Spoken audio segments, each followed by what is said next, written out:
Nopirku vēl Lidlā šādu skrūvgriežu komplektu. Pats par sevi tas varbūt nav video vērts, bet nedaudz pārsteidz šis iepakojums.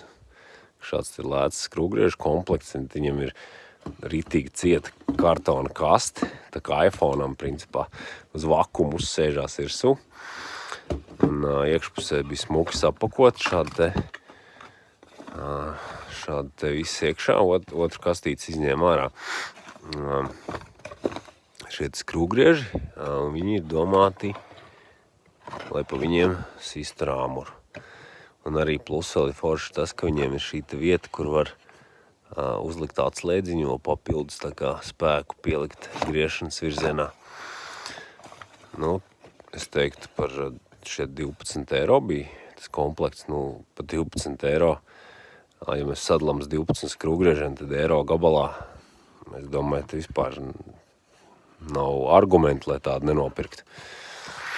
Un plus man patika arī ir ļoti pārdomāt šie turētāji ar visām pat vietām, tām te seškantei. Ļoti forši, tiešām par to naudu.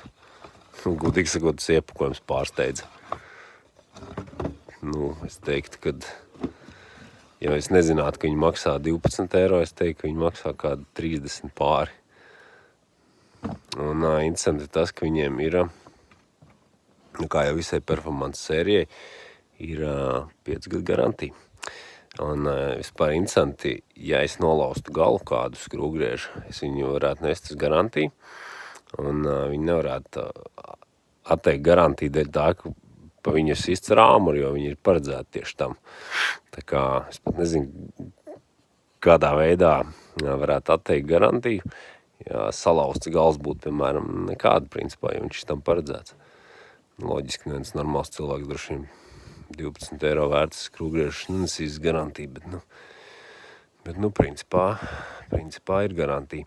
Un arī es vienbrīd domāju, ka tas varbūt ir tāds, kā lai saka, citreiz tur saraksta tās kastes visāds brīnums, bet jā, arī latviešu valodā instrukcijā ir rakstīts, ka 5 gadu garantija, izņemot akumulātoru, tiem nav 5 gadu, bet visiem elektroinstrumentiem performance sērijai ir 5 gadi, kas ir īstenībā ļoti, ļoti solīdi.